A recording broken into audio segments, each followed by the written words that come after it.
I'm Megan Wilkinson. I'm a board member of Cultural Connections. Thanks, Michelle. So tonight our theme is developing museum leadership, getting from here to there. This is briefly our moderator and panelists. We're going to talk a little bit more about each one of their bios in a little bit. Anita Singha is standing right next to me. She'll be doing the moderating, asking our panel the questions. Our panelists tonight are Ashara Ikundayo, who will be late actually, but for a very good reason. She's being honored by the City of Oakland for her contributions to leadership in the city. So I'm really excited for her for that. Patty Ford, who's right here in front of us, who's also hosting our event this evening. And Lori Starr of the Contemporary Jewish Museum, Executive Director. What we would like to have you take away from this evening, after the panel of questions, we're going to open the floor up and provide a little workshop activity for you where you'll be able to draft your own leadership statement for the coming year, which should be kind of a fun exercise, I think. And mostly our goal was to empower you and give you some tools and competencies that you can take away and use at your own workplace. If you're already a leader in the field, maybe this will help shape the style in which you lead. And if you're looking to lead, then hopefully this will give you some clues as to how you get there. And also some feedback from people that are already in the field.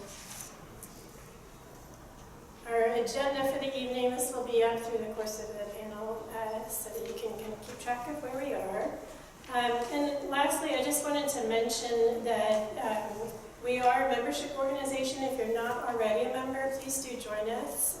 There are brochures at the front desk. You can either join as your organization or individually. It's super affordable and it's a great resource. We provide these kind of professional development programs throughout the year. And moving on, why don't Patty and Lori come up and take a seat. We'll save a spot for Ashara. And Anita, have a seat as well.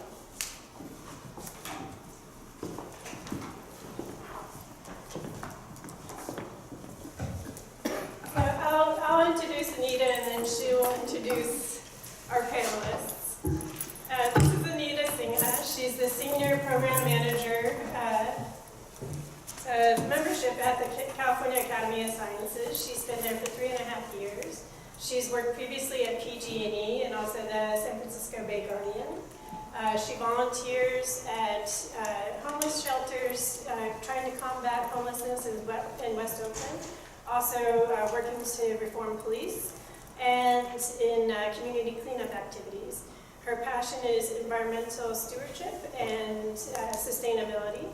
And she, her husband, and her daughter live in the East Bay, and they enjoy visiting Bay Area museums. So I'll hand it over to Anita. Thank you very much for joining us today and lending us your expertise. We look forward to the Thanks. All right. Thanks, everyone. This is very exciting.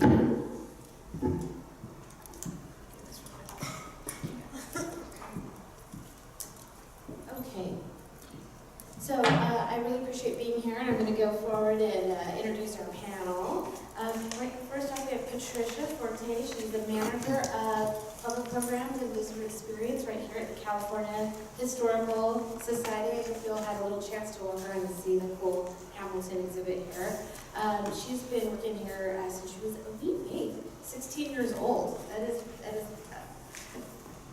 amazing. Labeling arrowheads at the Peabody Museum in Cambridge. She caught the museum bug and went on to major in anthropology and Africana studies at Bard College, then went back to school to get her MA in museum studies at NYU. So this is definitely a passion.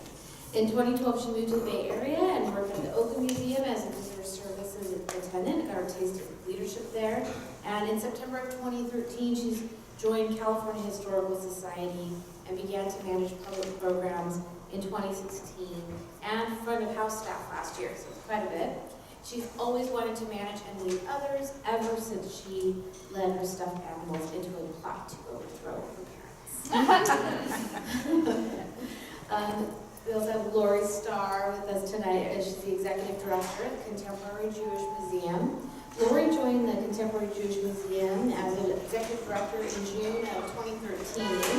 In her decades as a leader in the arts, Starr has been recognized for her commitment to engaging diverse audiences with innovative exhibitions and interdisciplinary public programming. Prior to appointment, she was the executive director of the Koffler Center of Arts. This is Canada's only multidisciplinary contemporary Jewish cultural institution, offering cutting-edge contemporary art exhibitions, music, dance, film, literary theater, and other programs. She also served as vice president for culture for the UJA Foundation of Greater Toronto. And the list goes on, full of wonderful experience at many museums, including the J. Paul Getty Museum. She holds an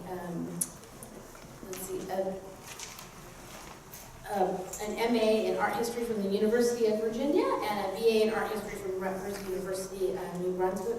She was a Rockefeller Fellow in Museum Education and Community Fine Arts and Fine Arts Museum of San Francisco. So we're really pleased to have you both here, and we'll look forward to having Ashara, who I'll introduce when she's here. It's really exciting that she's getting her award today. So first off, thank you both. We have a lot of people here interested in museum leadership, so this is really exciting. But maybe you can start real quick. I'll start with Patty, if you want to just a brief summary of your career path. Well, I think that my bio sort of said it in a bit of a way, but I've always loved museums ever since I was a kid, and it was the activity my dad and I did together when I was young. And I just applied for this paid internship as a high school student. It's very rare at the Peabody. And I just saw so many amazing people working behind the scenes, and I just wanted to do that job. I knew at 16, I was like, this is what I want to do. And I basically followed that. When I went to BARD, I looked at things around museums, the cultural museums through anthropology, looking at how African cultures are represented in museums and how they're interpreted. So sort of everything I did in my career kind of touched on museums in some way. But after college, I did take a step back, and I actually worked at a nonprofit, working in food and hunger. So that was actually a really powerful experience for me.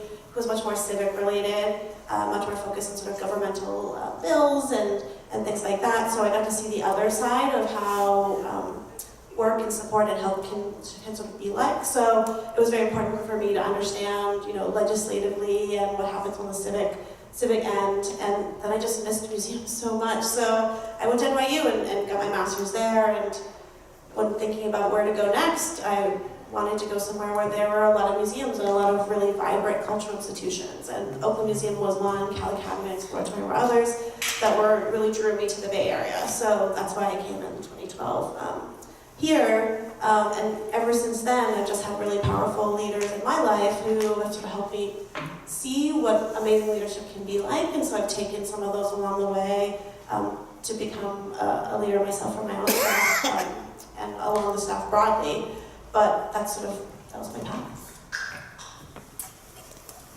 Hi everyone. Patty, it was great hearing your story. I have a similar path in that from my childhood I was really interested in art. I did a lot of performing arts as a kid and discovered museums when I was about 9 years old.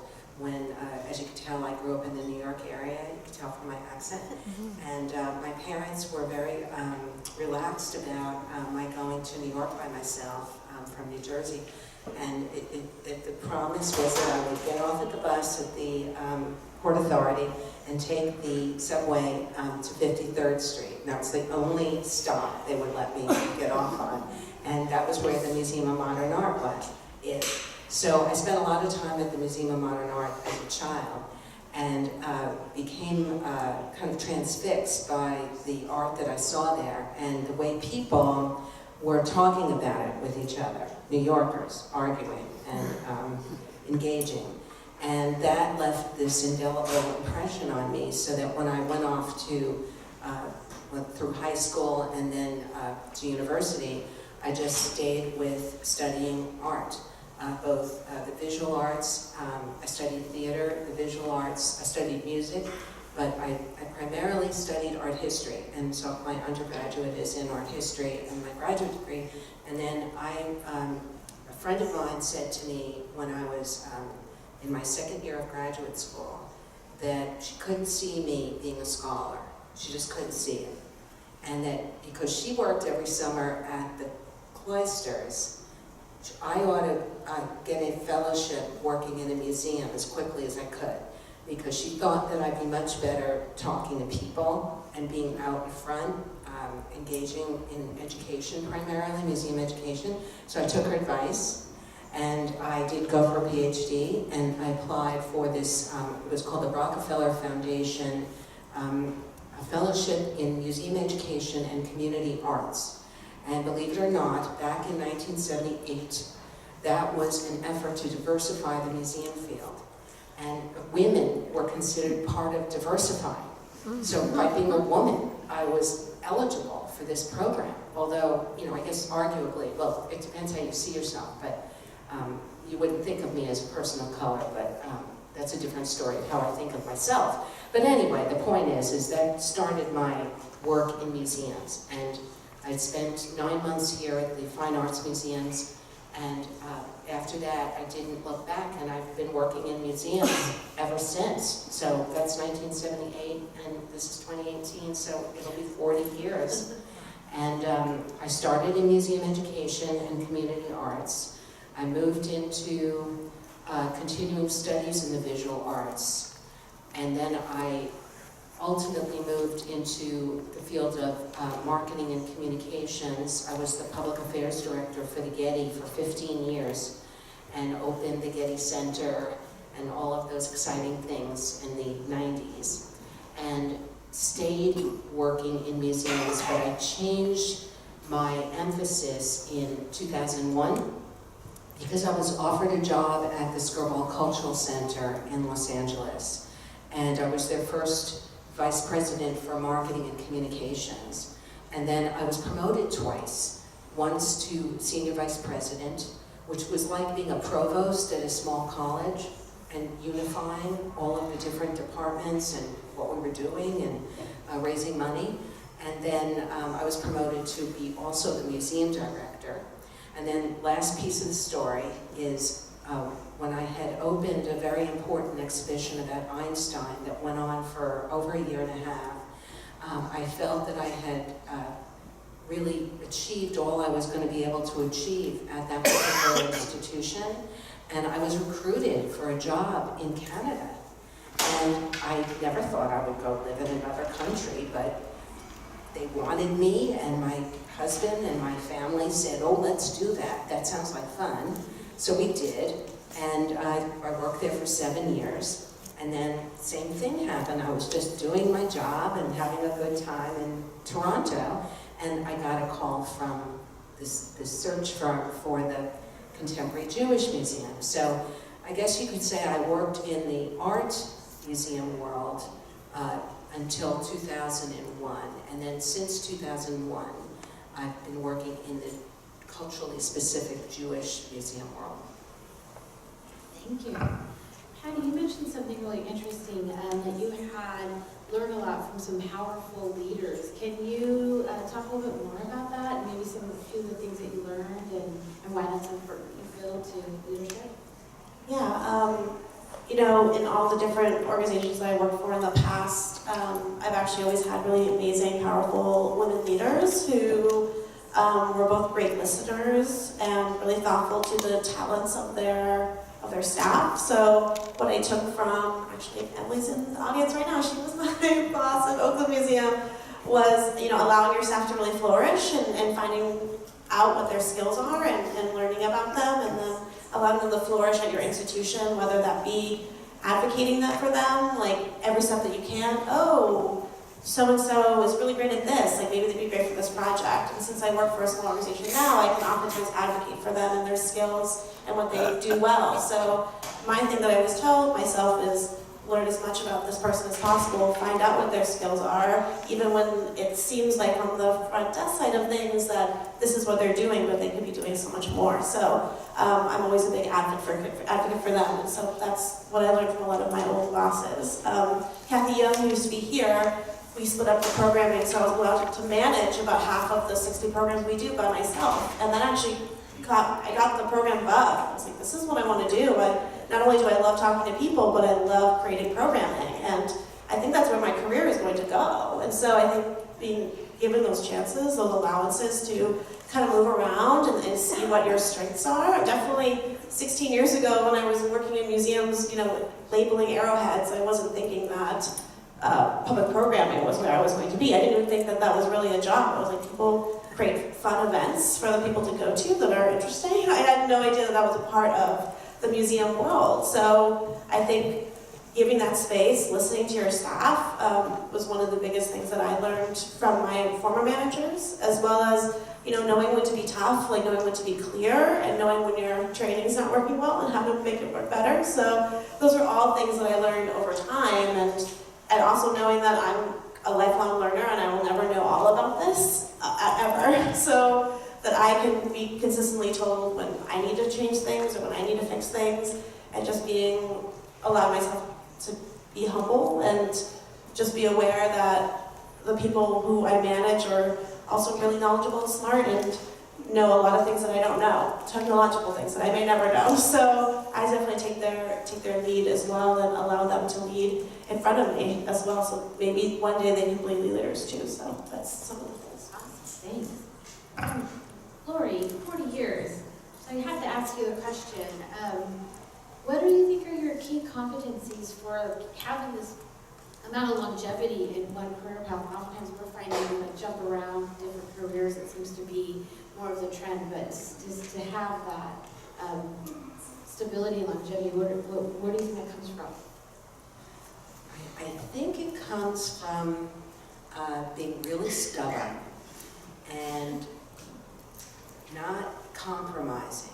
And, you know, there are fantasies of what I'm going to do, but I've been tenacious. And I think in being tenacious, you can tell that I was willing to change focus so that I broadened my area of expertise over the years. So from museum education to being open to working in public affairs and marketing, to then ultimately taking on the role of being a director, a manager. And you know, there's a little bit of bittersweet in that, because in the tenacity of staying, moving forward and moving ahead so that your earning capacity grows and you're able to support your family and put your children through university, you end up having to make choices that, you know, you're not sure are the right choices at the time. But as you can see, I was willing to move. I was willing to change focus, and I was also willing to leave the art museum world to go into a culturally specific milieu. And I was also willing to go from very large elite institutions to small and scrappy and hungry and grassroots institutions. I was willing to be really humble and, you know, move from an office that was, you know, a corner office overlooking, you know, I can't describe it, to, you know, a tiny little room where the ceiling was falling down. But I was willing. So I think a lot of it is about tenacity and will, and also a sense of responsibility to my family to keep evolving so that I could earn more and so that I could support us better and better. Thank you. So this is a little flip of that. What, you know, as you're looking at your own personal characteristics or that of other leaders in the museum field, what do you think can derail their careers or even their effectiveness as leaders? What things have you seen? I'll start with you, Patty. I think one of the things that I've noticed is not being able to accept when you've made a mistake, perhaps, or something has gone perhaps not the way that you imagined, and hopefully what you do with that is that you learn from it and grow from it, and sometimes that becomes really a stopgap where if we can't see that, we can embrace our mistakes and embrace our flaws and say that these are things that we need to work on, that it's harder to be a leader to others because we're not taking care of ourselves and we're not being reflective of that. Consistently what I do with my own, when I think about being a leader, is like, how can I be better? I think I can fix this with the training, and I think I can fix this with the retention, and I think I can be better. And I can also say like, man, I made a really bad mistake, and I need to learn from that and move forward. So reflecting and moving forward. So I think that could be a really challenging thing if we can't see that we've sort of hit a place where we are making mistakes and we can't embrace that mistake and then move forward. I think is something that can really do that to leadership. And just when you stop listening, when you're pushing forward so hard and you forget that there's so much going on around you, that the people who you work with are people, and that they experience the world very differently than you, and they communicate differently than you, and just learning that. My boyfriend's a preschool teacher, so I've learned a lot about different ways of learning and experiencing the world, and being able to find those great things in people, when it can seem really challenging. So I feel like when you stop listening and you can't embrace those flaws, those are when things can really flip up. I agree. I think it's all about people. We're in the people business. We might think we're not, but we are. And we are in a pact with one another about treating each other with respect, with dignity. I think a lot of leaders, I can only speak for nonprofit leaders and museum leaders, I think that very often, what do they say? Heavy is the head that wears the crown. But at the same time, what's the other saying? Power corrupts, absolute power corrupts absolutely.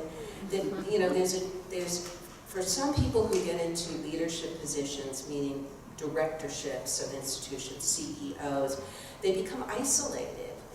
They're isolated because they're oriented upward toward or outward toward board members or toward community representation, and they're not oriented inward toward the culture that they're responsible for creating in a way, and growing and evolving, working with others. So isolation is one of the things that I see gets in the way of strong leaders. Another thing I think is a sense of disconnection from the mission of the institution. And I think we're all working for mission-driven institutions, and often leaders forget what the mission of the institution is, and they forget to remind themselves, and they forget to continue to explore it with their staff in dialogue as opposed to leading from the top down. So I think a mission-driven institution needs a leader who is able to crystallize and live out every day the mission as an example for others, and be willing to listen to feedback and criticism, and sometimes hear painful feedback. It hurts to get criticized, but I think that's if you can develop a thick skin and know that it's just another day at work. Keep things in perspective. If you rise to the level of leading an institution, you can set an example of perspective for everybody else. Can I add one? Of course.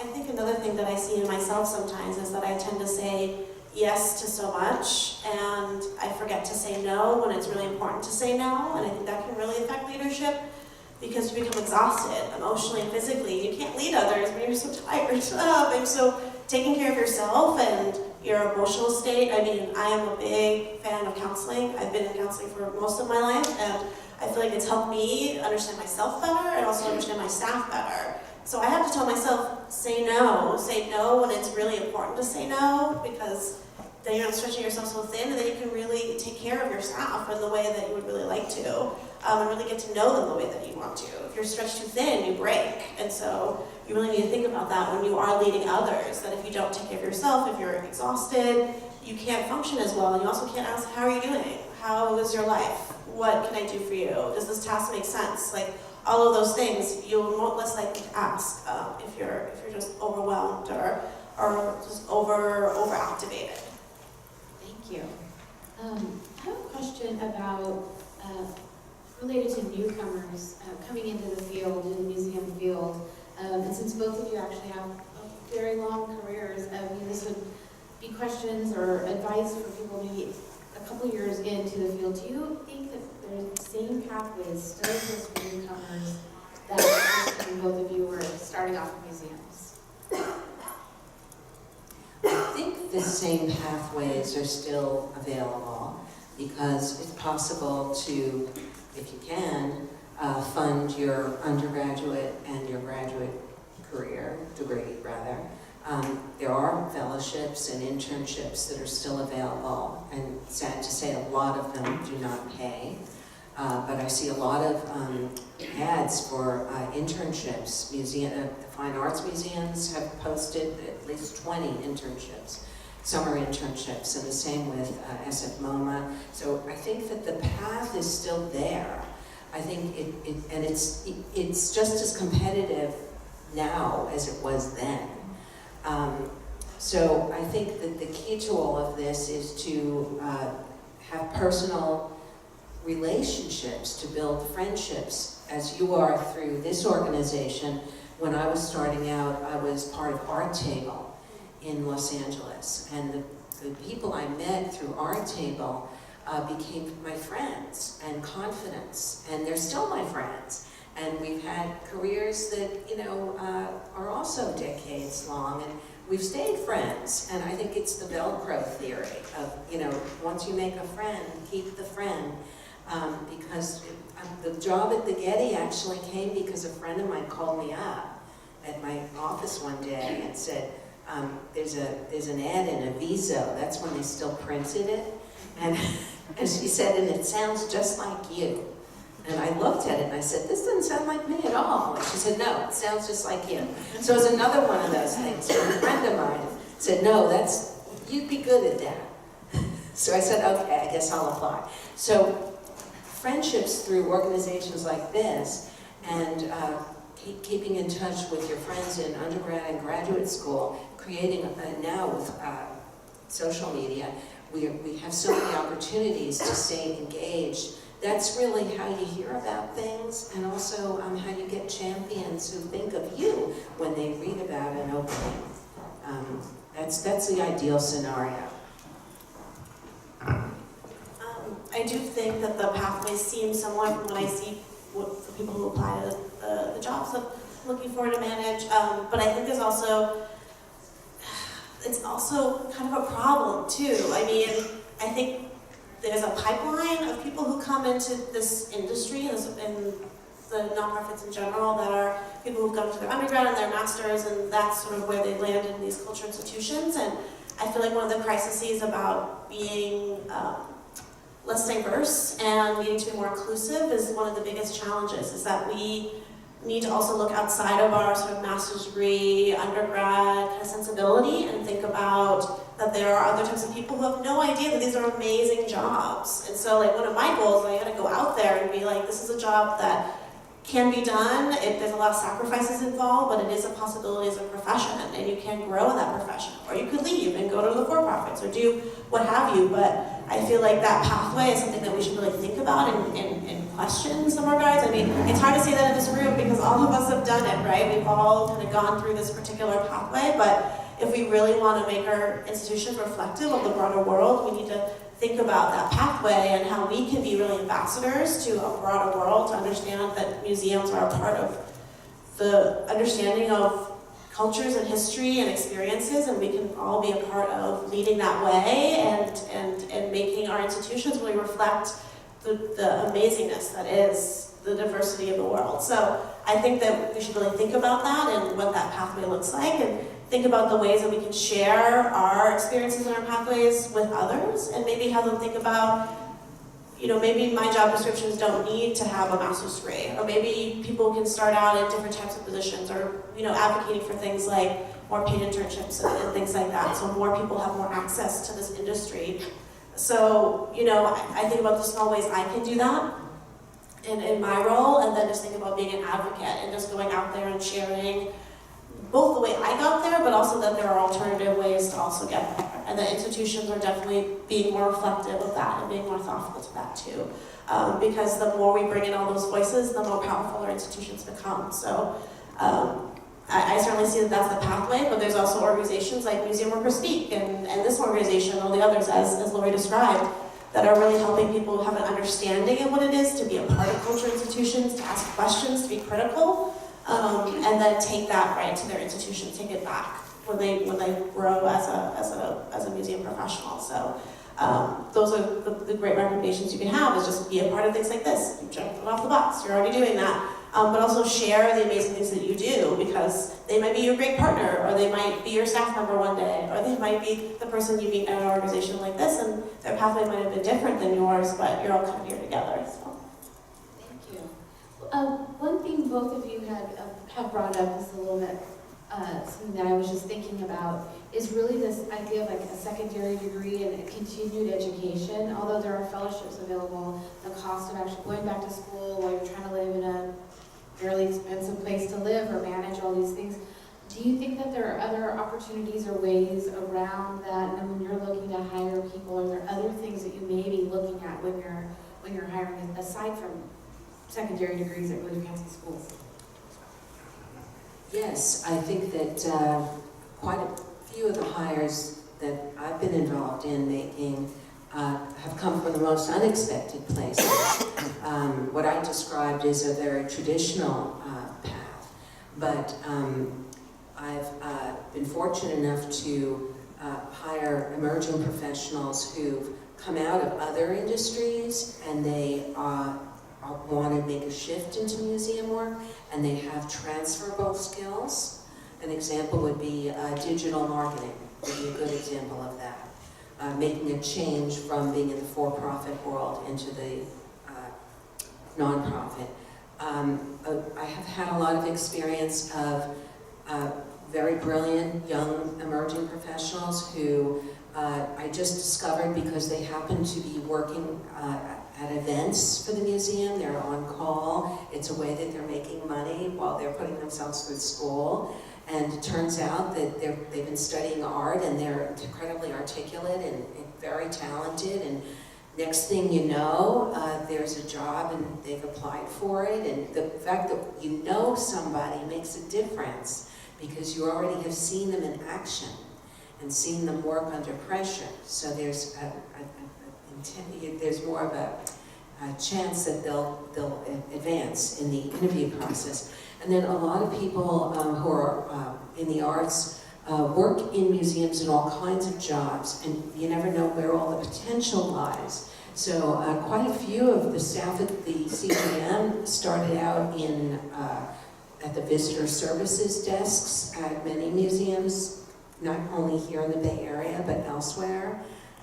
They started out in helping in the membership department, and it turns out that they're people who really want to be curators, and we give them a chance to be a curatorial assistant, and next thing you know, they're developing their own exhibition plan, and some have gone on to graduate degrees. So there is no one single path, but I think that the one thing that everybody has in common is their ability to communicate, ability to express their passion for what they're doing, and the courage to reach out, be friends with people, and ask for informational, have a coffee with someone. You know, a lot of us who've been working in the field, we love that more than anything, is to be asked, you know, for advice. It's an honor, you know, to be asked. And if people want to come and have a coffee or walk around the gallery and talk, it's our job is to help grow the next generation of great museum folk. So I would encourage all of that. I agree. If you ever want to talk about what it's like to work in these industries, I love talking about it, and I love talking about the challenges and everything that goes along with it. So I think having those conversations is really helpful. And for what I hire for, I actually hire predominantly people who are either emerging or they don't know that museums are the jobs they want to do. They've done other things in their lives and they're really curious about working for a culture institution. And they, part of what I do at the front desk and at programming is getting them to catch that museum bug. And maybe they'll go on to work in other cultural institutions later, but no matter where they come from, especially on the visitor services side, a lot of things can be taught. Like when I started working in programming, I had worked some events before, I knew about events, but I had never managed a whole program before.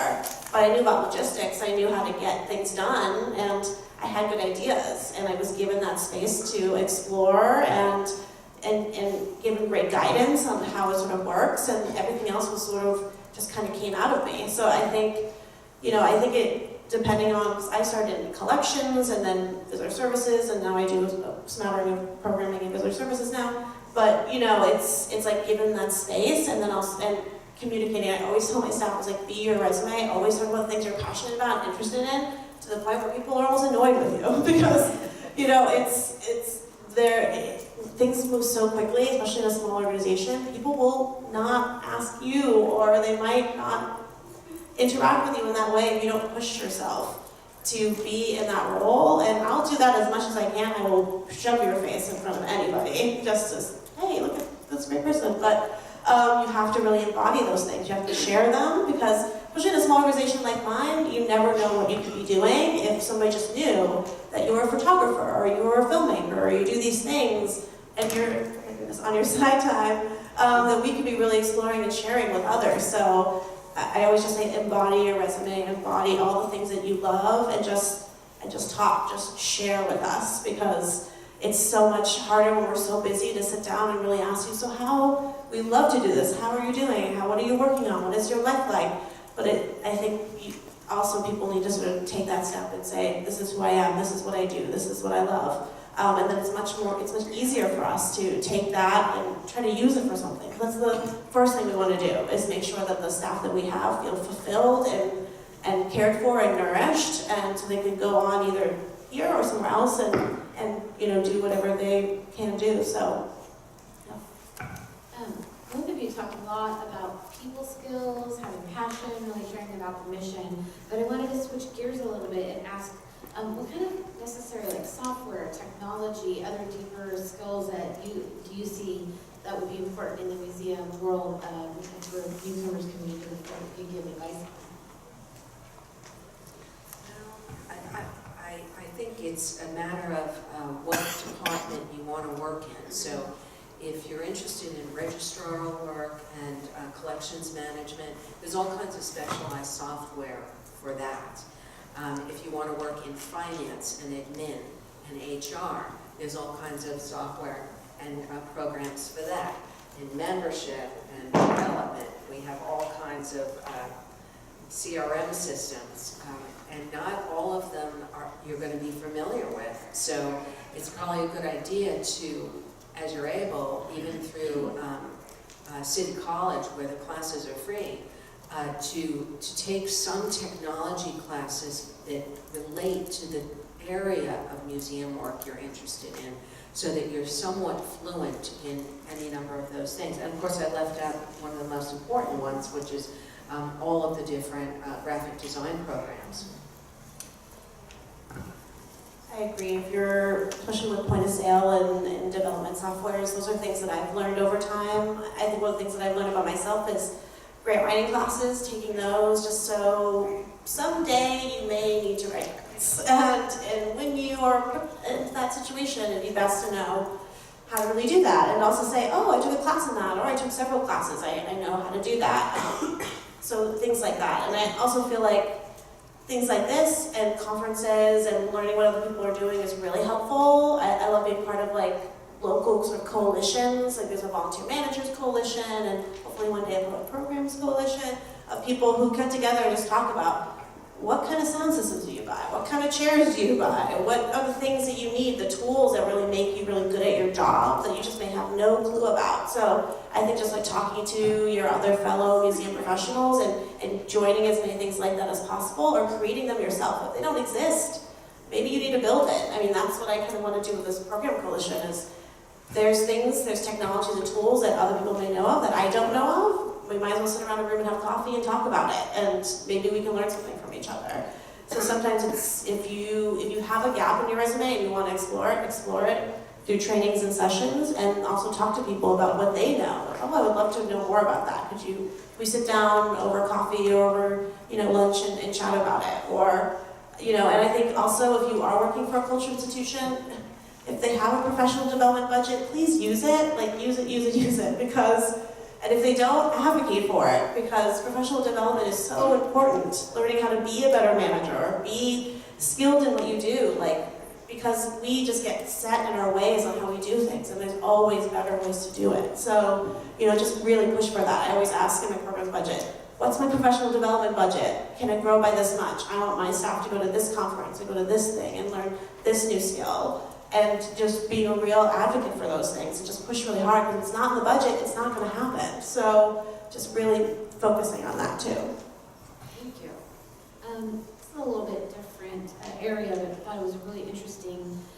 So, as organizations grow, they get larger, they bring on different, maybe even collections. How do you balance this kind of leaning towards the institution or the inspiration, kind of making sure you're really balancing your message and keeping on that without losing that fire?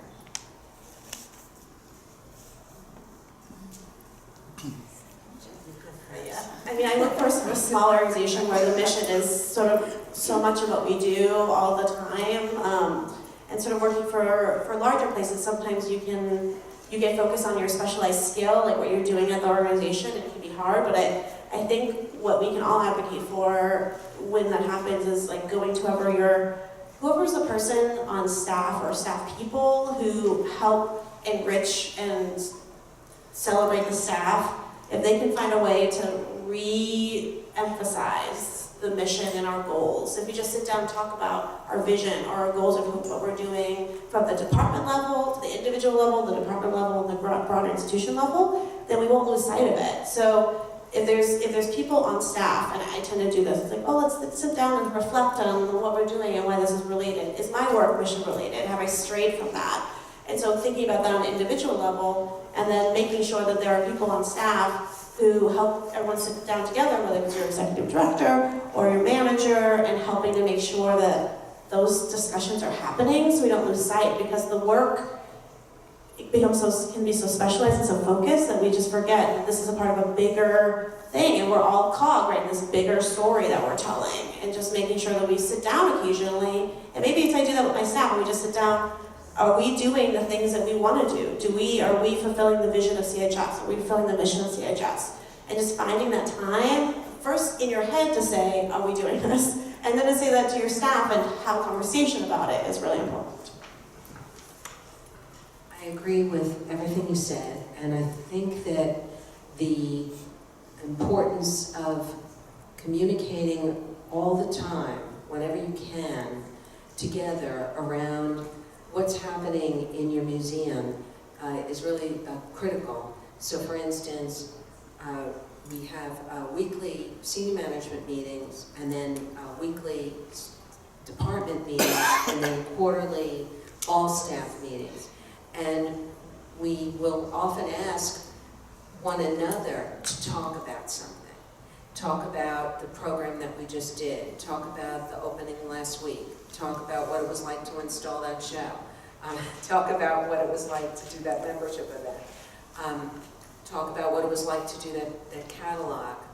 Talk to one another and learn from one another. And then when there are projects that come along, I try to be as inclusive as I can. So when we redid our website, we engaged in design thinking together, and it was a collective that involved everybody in the museum, so that ultimately when we launched our new website, everybody saw some part of themselves reflected in what the website ended up being. Another example would be, if you're a really good museum, you've got a strategic plan, and you need to develop the strategic plan together in dialogue with one another. And in other words, it's not my plan. It didn't come from my head, and I'm the owner of it. I'm a steward of a plan that a community came forward with, that was both from the staff and then from the board. So the strategic plan is another tool for that ever-evolving and fresh, always fresh and vibrant feeling about what you're doing and the impact it's making. So finally, just to say that we did a strategic plan in 2014, and now in 2018, we're going to be revisiting the strategic plan. First, the staff will have at it in a design thinking series of conversations, and then we'll bring it to the board for their May retreat. So that's another tool of an ever fresh, kicking the tires all the time on your strategic plan and holding hands around it and believing in it. Thank you. This is in the same vein. I'm just curious because it's come up, both of you have mentioned how museums can sometimes get stuck in our ways, or there's specific ways we need to do things. So how do you encourage creative thinking and be open to like even crazy and wild ideas from every level of your staff on down to leadership? And how do you lead that? I think that a lot of that is about the environment that you instill in your institution. If that environment is already that sort of creative thinking, focus on conversation among multiple departments, things like that is really a part of your organization, then you've already embraced a lot of that, right? The creative thinking, that looking across different departments, interdepartmental. But sometimes one person or a few people have to sort of push that through to really think that way. Even small organizations can be extremely hierarchical and have problems sort of cutting through the sort of upstairs downstairs challenge that I feel like some institutions may have. And what I feel like is the pleasure of my sort of position is that I work upstairs and I work downstairs. So I get to sort of be that voice and that advocate for people on multiple levels. And I get to run things by people like, oh, I'm thinking about doing this. What do you think? Oh, that's actually a really good idea for a bookstore program, or oh, that thing. And so I can sort of help transfer those things across lines, and then also to ask when we have meetings, whether they're focus on a department or focus on a theme, I always ask, well, could there be somebody else in the room right now that might have some good ideas, that could share something from outside these departments that might be really interesting to think about? And I think you just need that voice, and sometimes it becomes very exhausting to be that person, but it's needed. You need that person, and I'd gladly be that person most of the time at CHS. So I think having that person who can sort of elevate different ideas and also is willing to ask. And what I tend to do is when we're talking about something that's like high-wheeling and things like that, I was like, oh, maybe so-and-so would be great to like run this by, or actually I overheard somebody saying this thing and maybe that's a great way to offset this problem. And just making sure that different voices, new people to your staff, it's really exciting and interesting to have new people who have fresh ideas and fresh eyes to your institution, and they can just pick apart so much of the sort of the gunk that's sort of built up in a place that you've never really seen before. You're like, oh, I forgot about that. So also asking them, oh, I see that you're noticing that we do things this way. What do you think about that? Or how were things done at your organization related to staff meetings? Like just asking those questions and being really open to that feedback. And sometimes that feedback may hurt slightly, but it's very helpful to help keep that sort of creative flow flowing. And for small organizations where there's so few people who are involved, like sometimes you have to be the person who kind of kicks it up and make sure that those voices are heard, and make sure that those people are in the room. Because if they're not in the room, then those ideas don't get to be heard, and you never know what they might have said. So. Yes, we have, twice a month, we have an interdepartmental planning session around a future exhibition. And it's always a struggle. I don't want to make it sound like I think it's easy. It's a struggle. I mean, that's why they call it work. So, it's hard. And manage is a verb, it's like, it's hard. So it's not like, I'm not trying to portray it like it's this rosy thing, but you never finish. It's like I was saying to someone today whose child is learning to drive. I said, well, the whole thing is you never stop learning to drive. You're always learning to drive. So it's the same thing with working in a museum. You're always learning how to work in a museum. You're never going to get there. It never ends. So just to go specific again, there is a meeting we have twice a month. It's interdepartmental. It's a little awkward about who gets invited and who doesn't, but we basically just invite everybody, and everyone is welcome. And it's cross-departmental, so that it's the grand unification theory that I've always been seeking, which I got from the Einstein show I worked on, where you want to try to unify and create synergy so that what comes out of the meeting is better than the sum of its parts, right? So the point about these meetings is that there's no crazy idea. No idea is crazy and no idea is wrong. And crazy ideas are sometimes the best ideas. So brainstorming, that's why it's called brainstorming, to just just say ideas and write them on little sticky things and put them on the wall. And don't be self-conscious about it. And it may be like totally nuts, an idea, but the idea behind it all is that it may not be right for that show, but it might be right in a year from now or 6 months from now. It might be right for another show, or maybe it's not related to a show, maybe it's a program. But the idea is to create an environment where there's no judgment around the idea that you share. There's no such thing as a silly question, and there's no such thing as an idea that doesn't potentially have potential. So I think that that's one way to get to your question about how do you keep the institution in dialogue to a synergy to create collectively and not top down. It's horizontal. Thank you. Just to add, one thing is that I want to concur with Lori that talking to people, it's amazing how many times where somebody has had a better programming idea than me, just sitting at the front desk or just sitting in collections. I was like, no, I need to do something for this exhibit, and I was thinking this. They're like, oh, well, actually, these things would be really fascinating. Or, oh, we just downloaded this new digital collection that may be really fascinating for a program. I was like, of course. So things like that, just having sometimes those casual conversations, like I could put Post-its all over my body of all the ideas that have come up in just like a random conversation I had, just like spur of the moment too. So always think about, when you're having those conversations at work, sometimes your best ideas come from these sort of spontaneous conversations where you're just sharing the things that you're doing and sharing the things that you're thinking about and getting that feedback just constantly. Thank you. Both of you talked about, you both seem very open to feedback, but I've also mentioned that it can hurt to get the feedback, which is a normal thing, right? What are your tips for handling that feedback even in the moment and even as you leave the office and you go home and you need to come back and work with the same people? Or do you have a specific story or time that you can share? I'll answer first because this is one of my favorite subjects, because I'm so sensitive to criticism. I drive my family crazy. And I've learned a lot about how to manage my feelings, which, it's back to what Patty was saying about self-care and learning how you respond to things. The more you know about yourself and what triggers you and what gets you all nervous and anxious, the better you'll be able to cope in whatever situation you're in. So what I've learned when I'm getting negative feedback is to just listen. Don't feel that you have to say anything. It's okay to nod and affirm what the person is saying to you. And, at most to say, well, I hear you, and I'll think about that.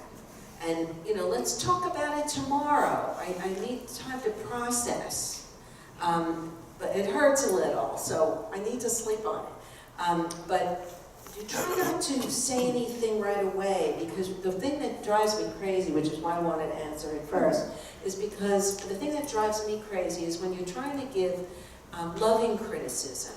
You always think of it as loving criticism. There is a Jewish saying that the harsh teacher doesn't teach. Okay, so I do draw upon some Jewish teachings because I work at a Jewish museum.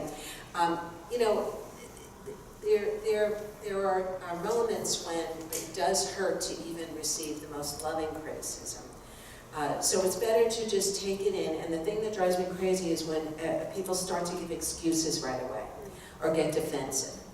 So it's better, like even though you're thinking all those things, like if only they knew, and they don't know, and they don't understand, just don't go there, because then the person who's giving what they're trying to give, which they're not trying to hurt you, they're trying to give constructive, loving criticism, then they feel bad. And then they think that you're always making excuses or blaming other people or trying to push the responsibility away. So it's better to take it in. Just take it in and give yourself time to think it over, and then come back and talk, but from a position of strength. I definitely agree. I'm an extremely sensitive person, and there have been times when I was like, oh, you take things very personally at work, and I had to think about that when I was told that, and how sometimes I feel like I take things seriously, but sometimes I do take things personally, and I had to realize that about myself over time, and really accept that, and then also learn, how do I take that, how do I hold it in, how do I express that internally without expressing that externally, and how do I also, like, the staff around me who know me really well, they begin to learn the ways that I negotiate those criticisms, oftentimes very loving criticisms. Sometimes they're not, especially when they're coming from the public. They can be very harsh, and we get a lot of them. Because when you're working with the public, they have expectations of what you might be doing or what you should be doing, everything. And so you have to learn different strategies to sort of negotiate that. And I think listening is a key component of that, not responding quickly. Sometimes I just write down all the things I wish I could say on a piece of paper and just like crumple it up and throw it away, because it felt really good just to get it all out. And then of course, I have somebody, like I said, my counselor who I go to, and I just share, these are the things I really want to work on. I see this in myself, I see where it triggers me. I want to be better at it, because I want to be a better person generally, but I also want to be better at my job. So how do I learn to see those things when they're coming at me? I'm like, uh-oh, here it's coming. I want to make sure that I'm not doing this. I'm leaning into that situation as opposed to sort of leaning back.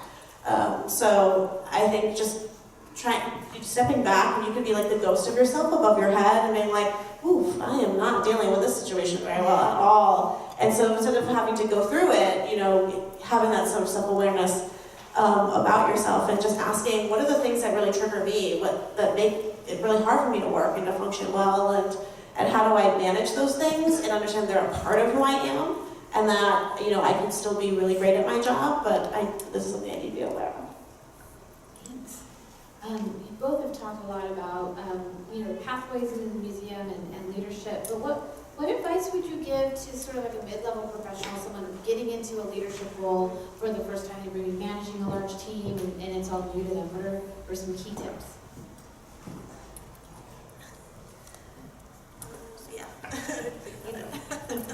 So when you're say you're a new manager, you've been promoted to a position where you have 2 or 3 people reporting to you.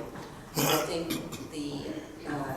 the best thing to do is to listen a lot, ask lots of questions, get to know the people who work with you. Go out for coffee, go eat lunch, talk about just life stuff. Don't try to do too much too quickly. Just because you're the manager doesn't mean that their lives are going to suddenly change and you're their boss. And don't think of it that way. You're their champion. You're their facilitator. You're their mentor. You're the person who's going to make sure they're successful. So I would say take it slow and understand everybody's job and what are the challenges and what are their aspirations. How do they want to grow professionally? How do they get to where they are? Take your time learning about your team and getting to know your team as people. And then try to always be the resource for help, not the person who dictates or directs people, but to be a resource.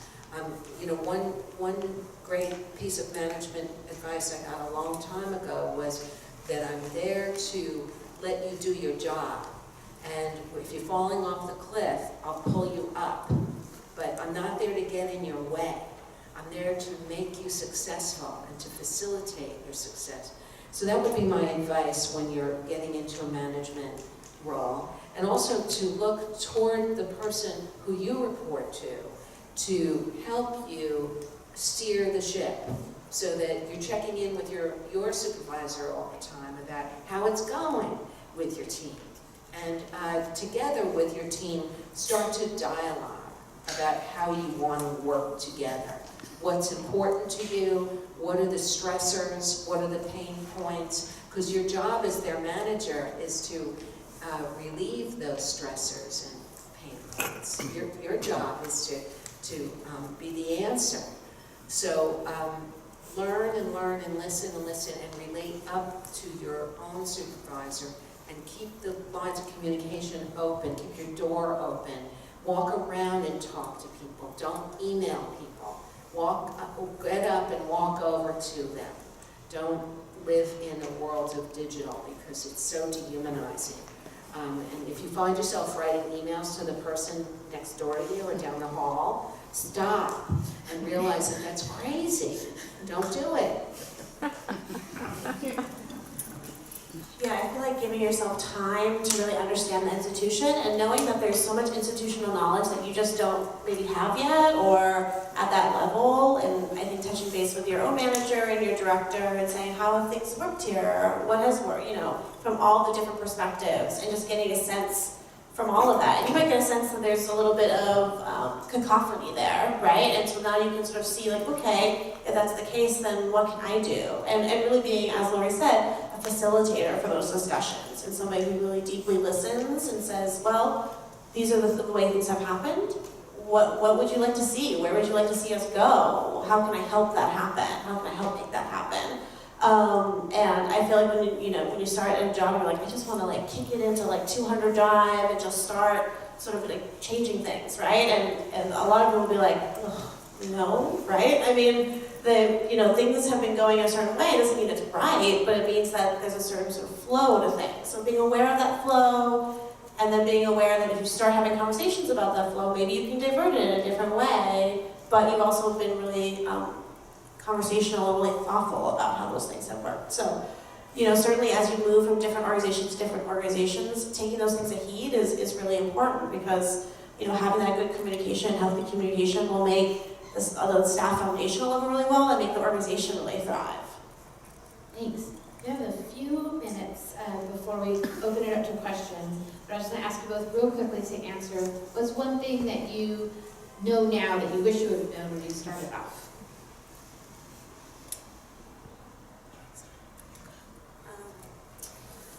That it takes a lot of hours in the day to be a leader, and that you're not always good at it, and that it can be really challenging, and that you have to go back into yourself and remember that you love it, and that's why you do it. And I think, when I was organizing those stuffed dolls, I was like, yes, this is great. I'm going to be a leader. I'm going to do this job. I'm going to be great at it. And then I realized, wait, it takes a lot of work. It takes a lot of self-reflection, a lot of thoughtfulness, a lot of listening to really do this job well. And you stumble along the way, and you sometimes wish, man, I wish I could have picked myself up and not stumbled this much. But the stumbling is part of it. So I think those are the things that I wish I could have told myself, is slow down, learn about the people you work with, learn about the things that are going to make you successful here, and just be a listener. And on the programming side, you have to listen, because you know very little about this topic. Everybody else knows way more than you, so let them thrive in that, and then you will thrive. So It's great advice. If I knew then what I know now, what would I do differently? Is that the question? Well, I think if I knew in my 20s that I would be working as hard as I am, I might have probably taken more time I had a boss who used to say, you don't stop and smell the roses enough. This is one of my mentors. He was worried about me, because I'm like, work is my recreation. So, you know, I didn't, like, so if I knew back then how long I would be working and how hard I would be working, I probably would have had more fun when I was younger, and I could climb mountains and I could ski and do things that I can't do now. So that would be one thing that I would do differently. And also, I guess I would just not worry as much, because, you know, and I don't know, now we get into this subject of gender, but it is said that women ruminate more than men. I don't know if it's true, but I spent a lot of time as a younger person ruminating, you know, waking up and needing like a half an hour just to, you know, be mad. You know, like, you know, what's the word, like where you wake up in the morning and you need like 20 minutes just to like worry about things and replay, you know, what happened yesterday, and replay, you know, or play in your mind like how nervous you are about all the meetings you have today. And that kind of ruminating, I wish I hadn't really spent so much time doing. And I try to practice a different mindfulness now as I'm older, you know, where I get up in the morning and I'm grateful for another morning to be able to have fun and go to work and not worry so much. And so I don't devote that half an hour to moping and griping to myself anymore. I just get up and, you know, I'm joyful. So that's I think it's a very personal answer, but that's the only one I can think of. Thank you. Yeah, go ahead. I'm just thinking as Laura was talking, I was like, I really wish all the times that I didn't say something, I said something. So it's like, all the times that little voice in my head was like, oh, Patty, but what about that thing? Or, oh, you could ask that question and just never did. Just sat there. And I'm like a relatively loud person in general, and I like to be a very pushy person in general. But in like big meetings or with meetings for people who are directors or managers, I just stayed silent, and I didn't know why. And I think it was, I didn't want to say the wrong thing, or I didn't want to make a mistake. But all the times that I wish I did say something and I didn't, I just go back and I was like, that was a great idea. Why didn't I just say that thing? So I think it's just important. So if you feel like you have this gut instinct and there's like something you want to say it. What's the worst thing that could possibly happen? You're not going to lose your job. I'm like mostly 99.9% sure you wouldn't unless it's that bad. But you know, it's just important to say those things, because if somebody doesn't say it, then it's not out there. We can't have a conversation about it. So I think if there's a little voice, like listen to it and just say, I'm just going to say this one thing in this all-staff meeting. I'm just going to say this one thing that I had a question about. You're going to feel a heck of a lot better if you do. Thanks. I'm going to open it up for questions. So, the audience. Oh, I can go. I have a couple questions, but one of them was I've been interested in like professional development and looking at sort of participating in other organizations, possibly boards. Like, what's your advice on that front? Like, when you're looking to, you know, engage with different organizations and boards, and like, what kind of, I don't know, advice can you give on how to kind of look in those directions? Like, I don't know if you're on boards or not, and what the experience has given you, and what you value out of it, or what you think it gives your career or your, you know, your development.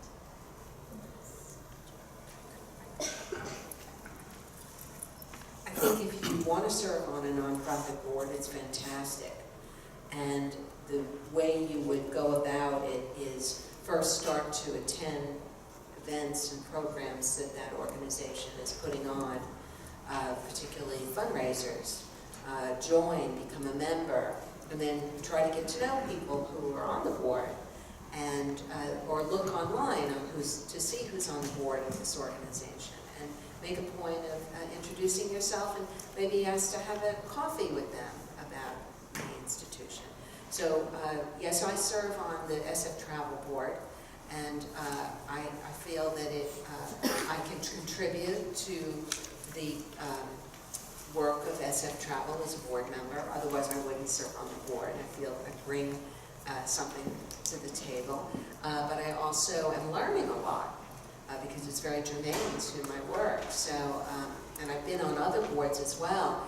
I'm on the advisory board for SF Arts Education, and It's a place that's very near and dear to my heart. So I think that, especially for museum professionals, serving when you can serve on a board, if you can, or an advisory committee, it enriches your relationship with the community, and you know more people, and you feel stronger in a good way, like that you can make more positive change happen with other people, and that'll help you in everything you do. Yeah, I've been on the Bard College Board of Governors for my undergrad college, which was really amazing. I did mostly fundraising with them, which was really good. So if there's something that you have an interest in, but you don't actually do maybe in your profession, it might be interesting to explore that through a board and see if you. I learned a lot from doing that, from small asks to bigger ones. So that was really great. And then the Bay Area Emerging Museum Professionals and Museum Workers Speak and things like that. There's some great museum-related ones that are out there, but sometimes I would also say that if there's like something you have a passion about that maybe is tangentially or maybe not even museum-related, and you want to explore what that's like and how maybe like your work could actually fuse with something like that, whether it's like civic or political or whatever you have interest in. You can explore that through a board. And as Lori says, sometimes it just takes an email or a call or just a chat with that person to just say what it's like to be on that board. And there's different types of sections of boards that you could be participating in. And so I think it's just doing a little bit of research and saying like, what are the things that you're really drawn to that you'd like to explore more? And then just finding those people that can link you up to that.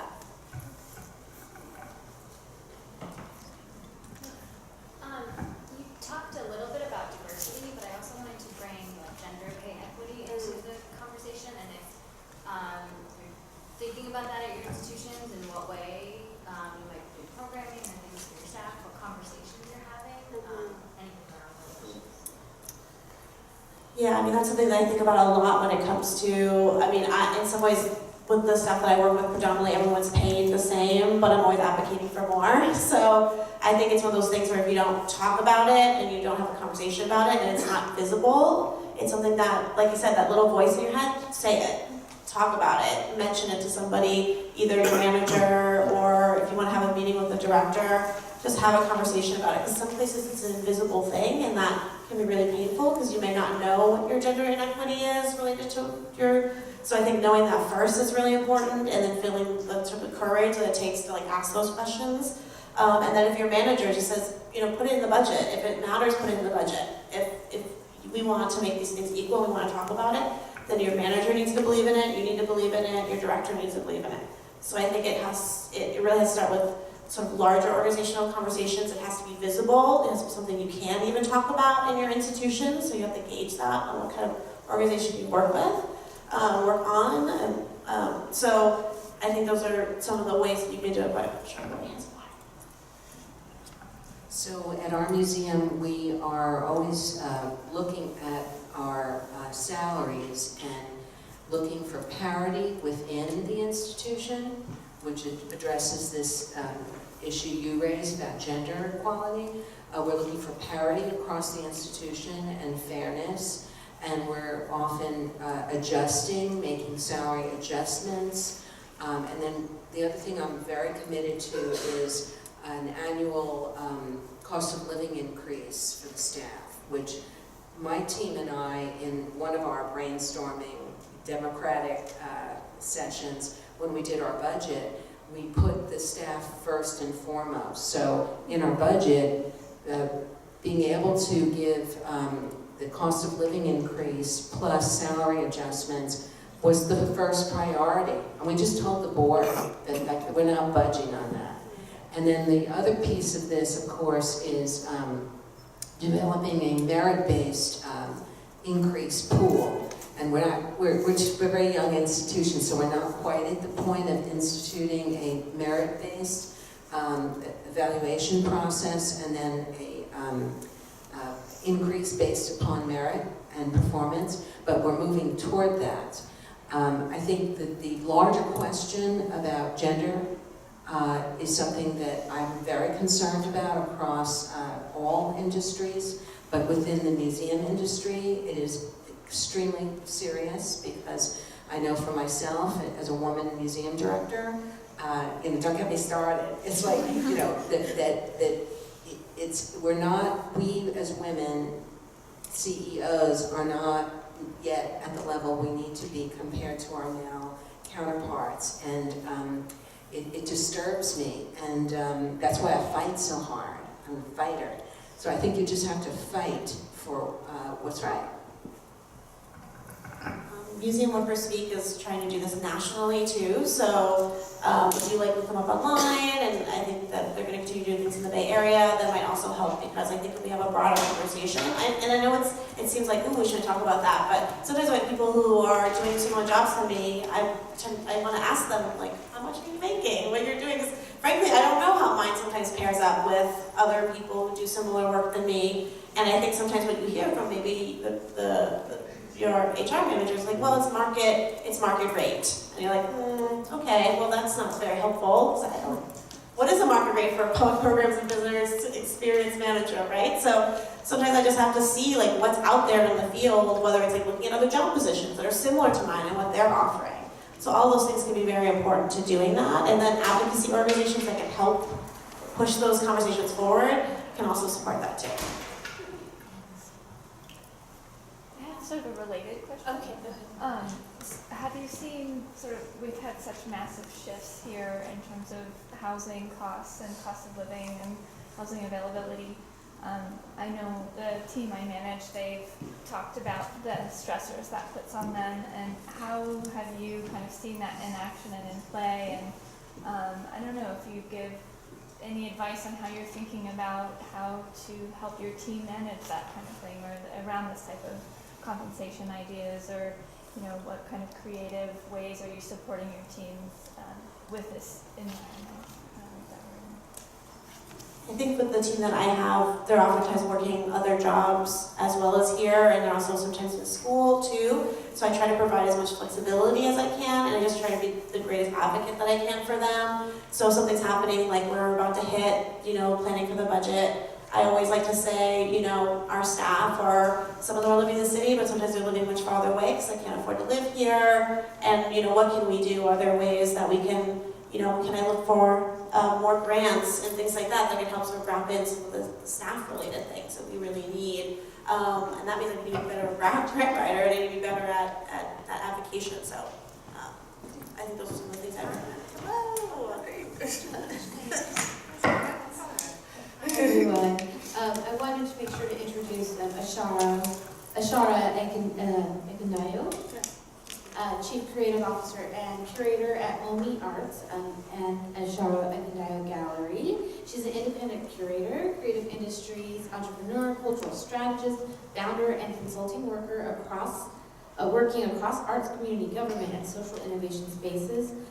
Through her consulting company AE Creative, she designs and manages multi-dimensional projects and fosters collaborative relationships. Thank you for joining us. We heard that you were on your way from getting an award, a leadership award, so maybe if you want to start there, let us know what the award was about and a little bit more about how you got there. Yeah, might as well. Good evening, everyone. Please forgive my very serious tardiness. It's been a long day. I just actually came from City Council, the City of Oakland, where I live, where I've lived for the last 8 years, receiving one of the biggest honorary proclamations from the Mayor and City Council for arts leadership and social entrepreneurship for Black History Month. And so that kind of came up 2 weeks ago while this has been on my calendar for a long time. And it's an honor, but it's also a little hairy to try to move across the bay on the BART. So yeah, 20 minutes ago I was somewhere else, and now I'm here with you all. So thank you for the invitation. You will keep it open for questions from the audience? Yeah. You had mentioned earlier on, when someone's getting started in a museum path, particularly the fact that there are some traditional pathways, but looking to diversify that, and the flexibility that sometimes it's required in terms of trying new things or taking yourself in a different direction than maybe you originally planned on. But I remember hearing when I was first getting started in the museum field, somebody who's in a management position complaining about, oh, I hate when I get resumes for all these different job positions from the same person, that they're just applying to whatever they see available. And so on the one hand, being flexible and saying, where are my skills transferable, but how can you distinguish yourself as somebody that might be able to take a slightly different path or be able to do different kinds of jobs within the same institution.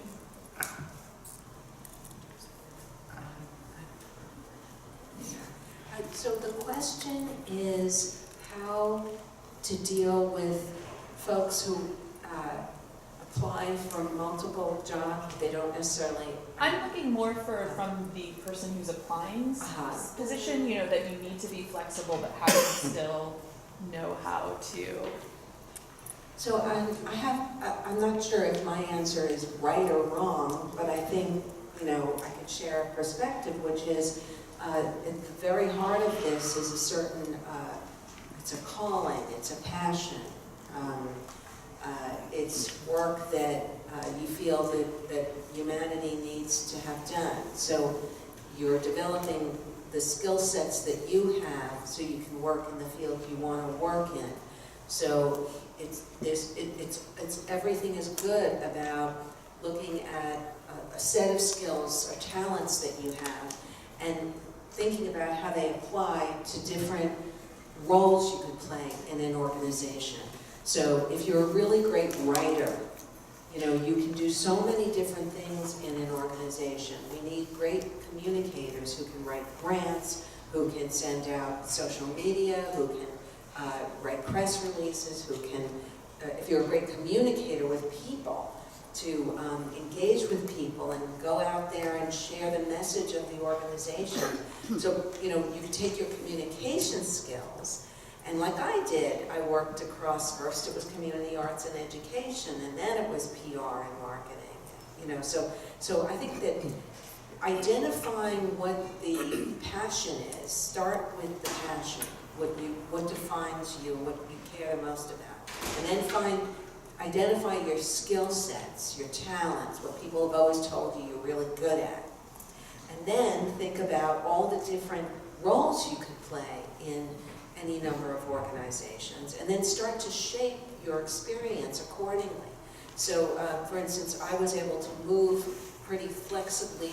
I didn't even mention, you know, that I also worked in a foundation setting, so that I was able to work both on the presentation of arts and culture, but also the funding of arts and culture. The more flexibility you build in, actually, the better. With this field, the more you can shift into different roles, different types of work, the better. The more diversity you can put in your portfolio is right for this tough job market. I can come from the perspective that I've actually never worked in a museum, but that I've been a curator since I was 20 years old and took that upon myself as an undergrad and then a graduate student, where instead of writing a paper, I chose to curate an art exhibition and a film festival for my theses. And it really stems from me being a curious person. And so it's one of those challenges, you know, there's the identity of it, and then there's the complication of that I can do a lot of things. And because I can do a lot of things, it's difficult, you know, for me to pick one. One is I want to know everything. One of the beauties of being able to work in a museum, or being able to work in a gallery, being able to work in community as a creative and as a curator without a PhD in art history, is that, you know, you can kind of rock anything. And there's something to be said about placing yourself in places, literally locating yourself in places where people who do different jobs in museums are. And so I've had, you know, the opportunity to co-host conversations with curators who work at SF MoMA, curators who work at the Jewish Cultural Center, from the community curators who work at all over Oakland, at the Yerba Buena Center as well. I've spent a lot of time in think tanks there. So I think there's something to be said around the elitism that continues to be part of being in a museum. And, you know, at the end of the day, what I want is a museum, but what I have had is a series of very strong curatorial projects and galleries that I've worked in, including the 2 galleries that I have founded. I think the only thing I would add is, similar to what Lori said, is that, you know, I think it's partially the organizations. They need to think about that people are thinking about being flexible, and that in some organizations, like smaller ones, people can kind of move between. There's also sometimes departments that are made, they're suited for that, do a number of things.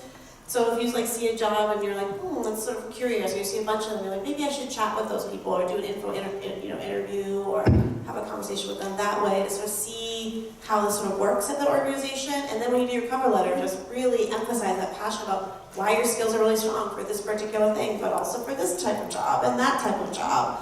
And then the organization really has to be okay with people being flexible too, because I think what tends to happen is that we'll look at a resume and we're like, well, they only have 1 year of experience in this and 5 years of experience in that. I know you can get pigeonholed very quickly into a position, and maybe you want to move around. So it's also up to us to have real conversations with people who present us their resume and say, like, you know, this is interesting. Let me talk to them about why they really want to do this, and at least give them that chance to really advocate for themselves. So I think it comes from the person who's applying, but also from the institution to also think a little differently about how they hire.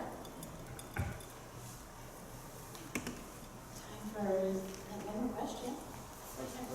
I'm a mid-level manager for a nonprofit arts organization, and it's been really exciting to hear you talk all night, because fortunately our executive director is a great leader. She does almost everything that you've described, and I've learned a lot from her. And one of the things I'm trying to develop for myself in my own leadership is coming to terms with dealing with conflict, and also delegation. You spoke to a lot to having a great line of communication and open, and I've had the fortune of experiencing that, and I totally agree that it works better. And generally, that kind of irons out most issues that could occur down the road if you don't employ those tactics, but that's not always true. And so I was wondering if you could speak to a little bit how to kind of be, for lack of a better term, the tougher leader, to not only inspire your team and motivate them, but also how to kind of lay down the law a little bit if it's necessary. And because sometimes I feel guilty. I don't want to upset people. I don't want to make people do things they don't want to do. But as a leader, you kind of have to do that, I think. And I don't know if you have any insight to that, or if you just have to grin and do your best. That's my kind of question, curiosity for you. Does that make sense? Well, I was speaking earlier about the qualities, we were discussing qualities in a leader, and why some leaders of institutions don't, succeed. And one of the things I forgot to mention was a fear of confrontation, and that can be the worst thing.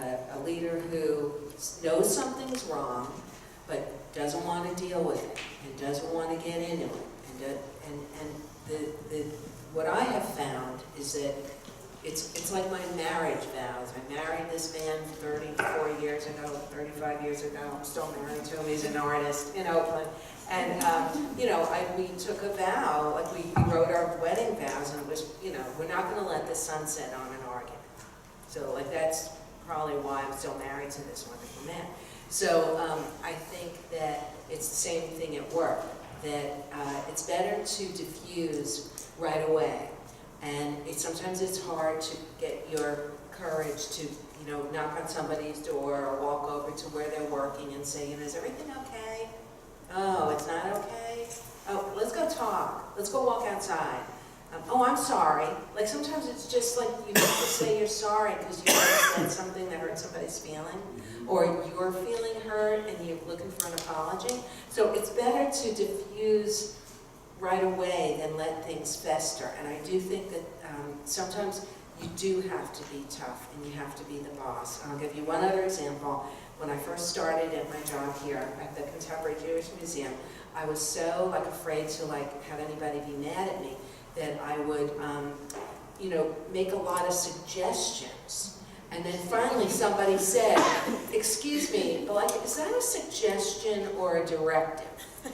And I realized that they didn't want me to be making suggestions. They wanted me to be the boss. So I said, I'm the boss, so it's please do it. So yeah, sometimes you gotta just be the boss. And with my staff, it's funny because I'll just have to say, you know what? I'm making an executive decision. I've heard everybody's points of view. Sorry if I piss somebody off, but I'm the boss and it's gonna be like this. And everybody claps, So it's I think everybody wants you to take charge. And they want, that's why you're earning what you're earning. They want you to, you're putting yourself on the line for a decision that could be wrong. And then you could, get into trouble. Get in trouble with the board or get fired. So I do think that we didn't talk about it, but there is a point where you just have to be tough. And, you have to know when those moments are and always do it with dignity for the other person. Never lose your temper. Stay calm. Never humiliate anybody. There's no place for humiliation in the workplace. And, as long as you do it with kindness and integrity and privacy, never talk to somebody about something uncomfortable in front of other people. Just stay true to doing good, and you'll be successful. I think what I would add to that is whatever you are thinking that the organization needs to do or your staff needs to do, I think I tend to preface with, this is to make you a better staff member and to link you much more deeply to the organization. And you see an issue, you just need to talk about it. And say, what I tend to say is, this is what I'm seeing that's really strong, and this is something I really want us to work on because I want you here. I want you here, I want you working, I want you to flourish.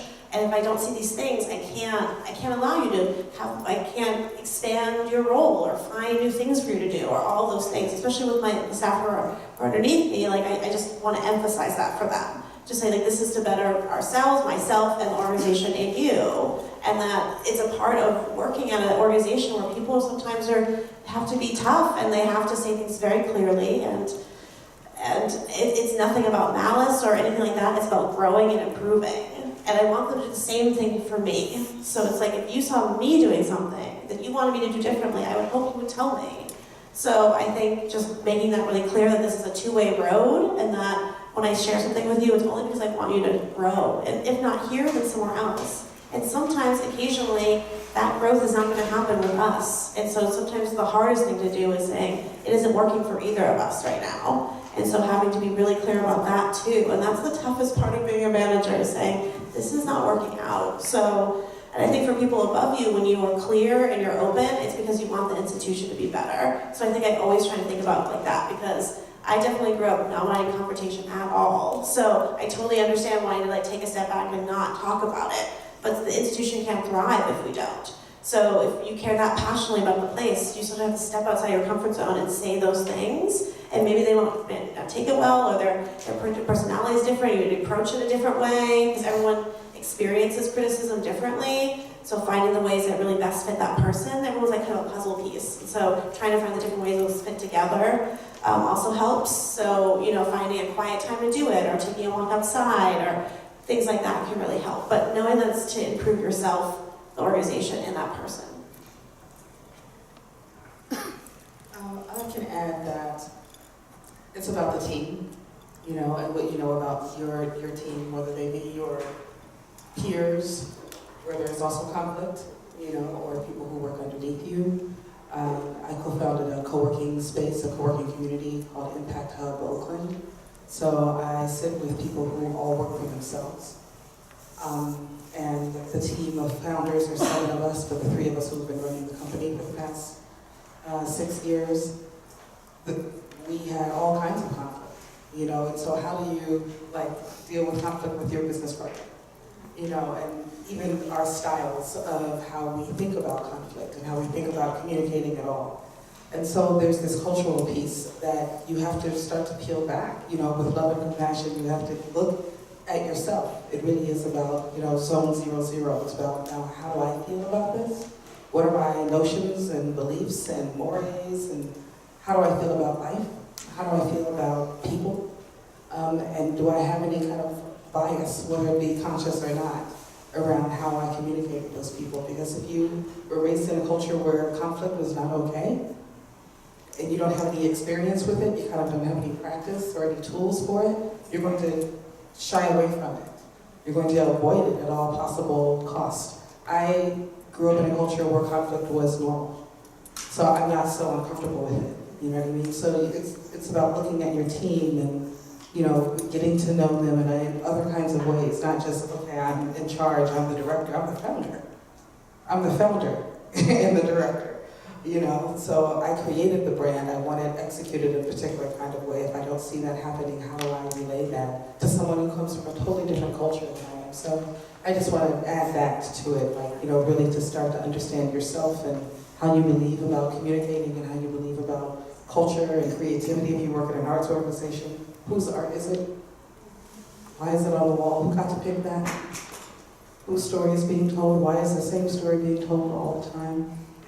Who do you have to go up against if you want to change the stories? Often the board that funds the organization, because they will have a story that they want to tell. So because there's all kinds of pieces of the story that bind us together in different kinds of ways. History, the way it's been written, rewritten, miswritten, all of those things come into play in how we communicate with one another. So in terms of being the leader and working in a museum setting, a gallery setting, a cultural center, grassroots, direct service, we get down and make the art for the protest. All of those things, all of those opportunities to be together, bring conflict right to the center. So find the people who aren't afraid. Find the people who aren't afraid to help support, the training of each other, of yourselves, and to talk through it. Maybe it's a circle of. It's not just two people. Maybe it's a committee of folk. It's the village. We create a council together and we deal with each other. And that doesn't mean I'm apologizing all the time. So what are the lessons that I get to learn from other cultures and the culture of men? Men don't apologize. Just saying. Just the cultural piece is not just race, culture, ethnicity, culture, but gender culture. Like, what are the things that we do and what are the things that we expect? And how is that showing up right now in society with our fear of talking about race, of talking about phobia, Islamophobia, talking about heterosexual, kind of like heteronormity. We have all kinds of isms and all kinds of issues and all kinds of fears of talking to each other. We have to break those down, which means we have to break it down on ourselves first. Oh, thank you so much. I want to say thank you to Sean, Patricia, Lori. It's been a fabulous evening.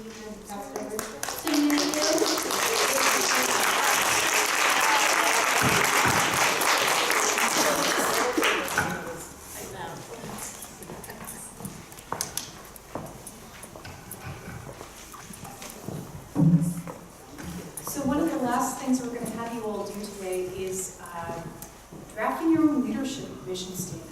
We really wanted everyone to walk away with something in their hand based on the discussion today. So I have this slide here that talks a little bit about what that could look like. But this can be anything from just a few bullet points, a few kind of actionable items that you'd like to take to support your growth as a leader this year. It can be anything. But we'd love to just take a few minutes to give you the time to do that, to write those things out, to think about what that could look like, and to give you the space to do that. So let's take just a few minutes. Write, talk to the people next to you, do a lap around the room, whatever you'd like to do. But just for yourself, start thinking about what this could look like. And then what we'd love to do is come back. We've got a few quick things before we close. But we'd love to have a few folks share their goals, their objectives, whatever that may be for this year, in hopes that that will also help inspire others. Does that sound good? Yes. All right. Thanks, everyone. Yes, leadership. All right, so we'll take about 8 minutes. Does that sound good? Yay! Does anybody need a paper? Everybody's got one?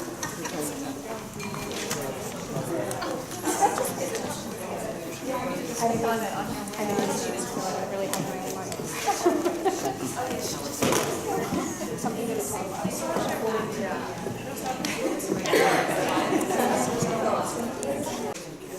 You know, there's always that thing where like you ask people to do an activity and then nobody wants to share and then everyone's looking awkwardly and you're just like, oh my God. So I wanted to share my kind of mission and then my 3 goals for this year.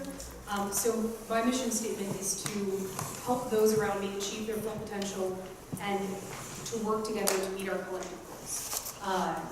The specific things that I'm looking to do to build myself as a leader are to attend a conference in talent and HR, which is the other half of my career, to engage in a weekly mindfulness practice, which as an arrived East Coaster is like real big for me. Patty's laughing, she knows. So that's like huge for me. And then the other thing I'm looking to do is to mentor an additional 10 young professionals to help them be successful in this field. So that's kind of my overall mission and my a few specific little goals. Does anyone have any pieces that they want to share that they'd like to do this year to grow as a leader? Yes, we have a winner.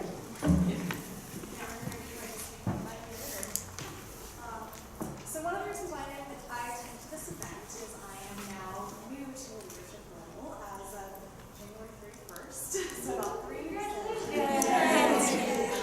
I am the new director for the Global Museum at San Francisco State, which is essentially a unit with our inaugural exhibition in our first gallery opening at the end of April. So for myself, my goals are to become a strong mentor, to be a new support system, and to raise awareness. Because particularly at a university museum, I think that one of the things that I really want to do is exactly what you 3 ladies did tonight, is provide very specific examples of opportunities to the students in the Museum Student Program to help facilitate their mentorship opportunities. So think of specific concrete ways that they can be involved in the field, spread awareness about events like tonight, and encourage them to get more professional development opportunities, which is also something I want to do more for myself. My background is as a curator, so moving more into the leadership role is taking advantage of learning from others in the field for more of that arena. And then also to get to know my staff more, which I think is a whole point. There's only 4 of us, so I really consider us more of a team. I don't really see it as much of me being their boss and them being, my staff, but more just to kind of get to know the ways that they've already been working, the way they work with students, and leading what was formerly a museum unit, but now is going to be an open and active public facility in student events. So. Thank you. We give a round of applause for sharing. We have one more person who's willing to share either a personal mission statement, specific goals you'd like to achieve this year. Everyone's avoiding eye contact. Yes. Hi, everyone. This is Melissa, and I have managed people in the past. I used to do a lot of running sites, things like that, and I wanted to jump from the nonprofit world into, well, it's still nonprofit world, but from like a small nonprofit into like an actual museum institution. I did that with working at the Children's Discovery Museum, which is a new thing that I've just begun in August. And what I want to do is I want to strengthen my vision as far as making urban ecology more accessible to low-income students and to students that are in Title I schools, which is a program I'm working on building right now. And in order to make myself more awesome in that, what I would like to do, just 3 of them, is I want to connect with 3 new people from different departments in the institution I work at and really take advantage of this larger space that I get to inhabit now. And to practice decisiveness in my daily life. If I'm going to be building programs and I want to create that, I should be able to decide what I want for dinner. And so I kind of want to make that something I kind of embody in little ways, so when I have like a big decision that I want to like step up and own, then I can do that more easily. And the last thing is, as far as mindfulness is concerned, I just learned about open sky meditation, and I don't understand it deeply, but I do take that to mean take a second to look at the sky and acknowledge that it's beautiful. So I've been trying to do that every day, and it's been like a 30-second piece of peace, and it's really wonderful, and connecting me to the outdoors, which is what I'm trying to teach. So I just want to make that more consistent. Thank you. Absolutely, go ahead. Yeah, I just kind of wanted to share what my cohort and I discussed as a unit. We wanted to we as emerging professionals wanted to be more confident in ourselves at panels like this. And just in our internships and starting our writing careers, just wanted to be more decisive and vocal when we feel like we have important things to say, more intentional. Thank you.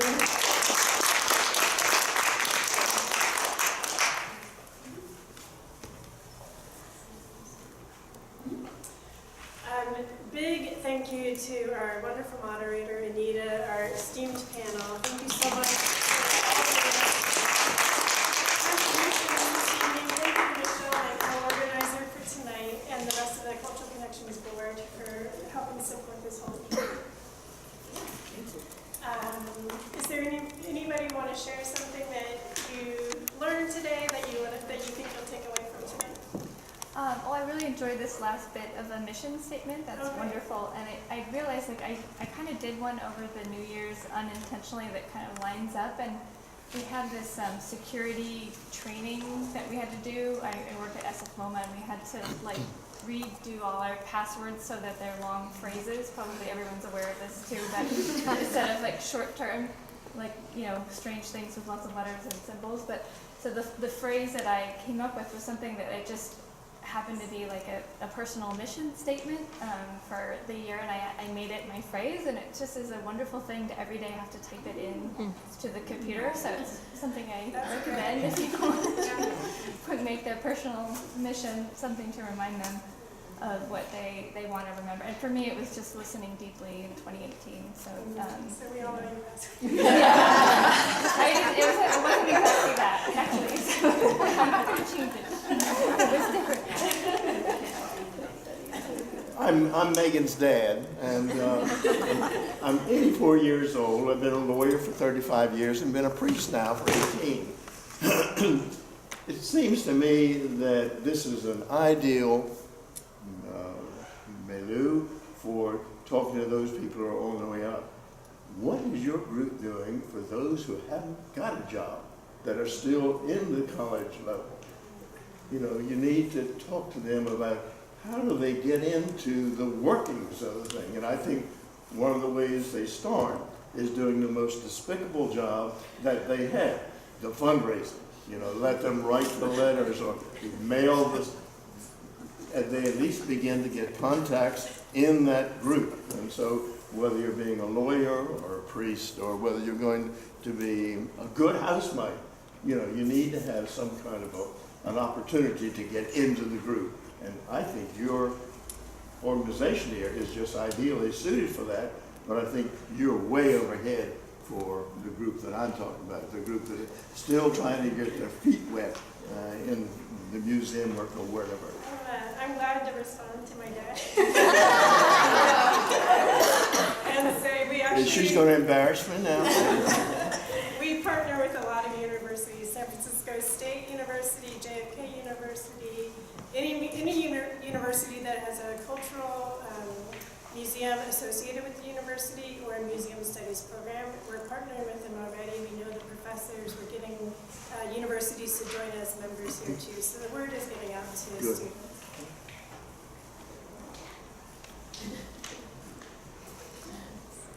Any other? To your point though, you know, I didn't share that the first thing I did in my internship at the Fine Arts Museums was guarding the gallery, you know, like just one of the security guards. And then I was a preparator, painting the walls and tying down the art. And then my job at the LA County Art Museum, I was mopping the floor of the Bing Theater. and carrying water glasses for the panelists. And, you know, so you know, one thing we didn't talk about is all those jobs that we have done to be where we are, and we have had to do those kinds of jobs in order to be, you know, have the kind of work we get to do now. So I think, you know, that would be an interesting line of inquiry of all the different kinds of jobs all of us have done in our lives, because we've done all kinds of things. You'll find on your seat a survey. As Michelle mentioned at the very beginning, we take your comments very seriously. Every summer we meet as a board, we review the comments that we get, and we incorporate what we heard back as far as ideas for new programs, ways we can improve. So please take the time, fill out the survey. We'll give you a couple minutes. We want to hear from you for sure. And just to reiterate, we are looking for new board members. So there's a space here on the form if you're interested in becoming a board member. Thank you so much, everyone. Thank you so much for coming out tonight in this super cold weather. Thank you again to our panelists. We give them one more round of applause.